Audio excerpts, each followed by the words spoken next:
आज हम पढ़ते हैं ब्लड। क्या होते हैं ब्लड, किन किन चीज़ों से मिलकर बना होता है, तो ये सब कुछ हम यहाँ पर पढ़ने वाले हैं। तो सबसे पहले हम देख लेते हैं इंट्रोडक्शंस ऑफ ब्लड, ब्लड का इंट्रोडक्शंस। तो बच्चों, ब्लड की स्टडी को क्या कहते हैं? हेमेटोलॉजी कहते हैं। क्या कहते हैं? हेमेटोलॉजी कहते हैं।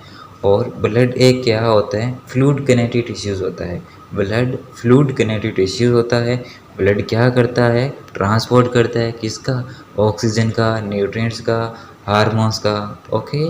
उसके बाद में नीचे देखिए, ब्लड का केमिकल कंपोनेंट, कौन कौन से केमिकल कंपोनेंट होते हैं ब्लड के अंदर? हाइड्रोजन होता है, ऑक्सीजन होता है, nitrogen, carbon, copper, magnesium, iron.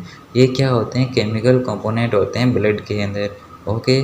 उसके बाद देखिए नीचे, ब्लड कार्पस, यानी ब्लड के अंदर कितनी सेल्स होती है? 3 सेल्स होती है।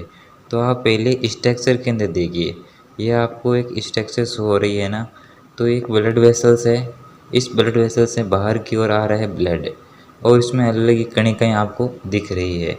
तो सबसे ऊपर देखिए रेड ब्लड सेल्स, ये है आरबीसी, जो ऑक्सीजन ट्रांसपोर्ट का काम करती है, पूरी बॉडी के अंदर ऑक्सीजन पहुंचाने का काम करती है रेड ब्लड सेल्स। उसके बाद में नीचे देखिए प्लेटलेट्स, क्या काम करती है प्लेटलेट्स? क्लोटिंग करती है। जब भी बोले तो ब्लड है वो कभी भी ब्लड वेसल्स पिंचर हो जाती है, तो ब्लड बाहर की ओर रिसाव होने लग जाता है। तो कुछ सेकंड के बाद में क्या होता है, ब्लड रुक जाता है क्योंकि बाहर एक क्लॉट बन जाती है। उसके बाद में देखिए यहाँ पर कि ब्लड है उसकी टोटल वॉल्यूम कितनी होती है? बोले तो हमारे बॉडी के अंदर टोटल ब्लड कितना होता है? 5.5 लीटर्स होता है। और इसकी फीस की बात करें तो कितना होता है? 7.35 से लेकर 7.45 होता है। और ज़्यादातर आपको देखने को मिलता है 7.4 या 5 देखने को मिलता है। और उसके बाद में देखिए fluid part of blood devoid of carpals.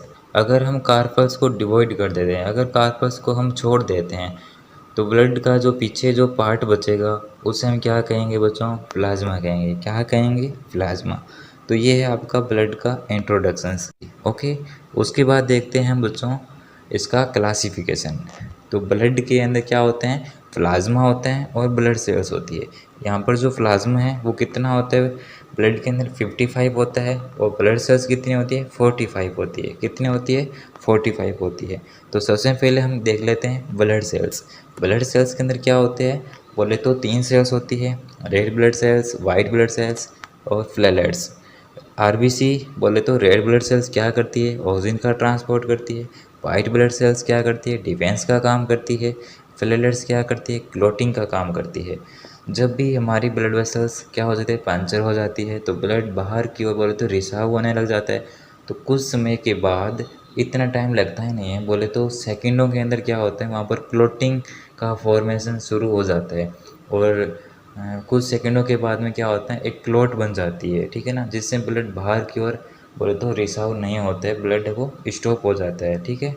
और उसके बाद में देखिए कि डब्ल्यूबीसी है, उसके अंदर क्या होता है, ग्रेनुलोसाइट और एग्रेनुलोसाइट प्रेजेंट होता है।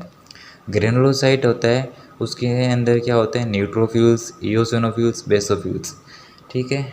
ये क्या करते हैं अलग तरीके से, कोई भी बैक्टीरिया होता है उसको पहले डिटेक्शन करेगा, उसको उसके बाद उसको किल करेगा, है ना। तो इन जो न्यूट्रोफिल्स, इओसिनोफिल्स, बेसोफिल्स है ना, ये ग्रेनुलोसाइट है, ये अलग तरीके से काम करते हैं। ओके।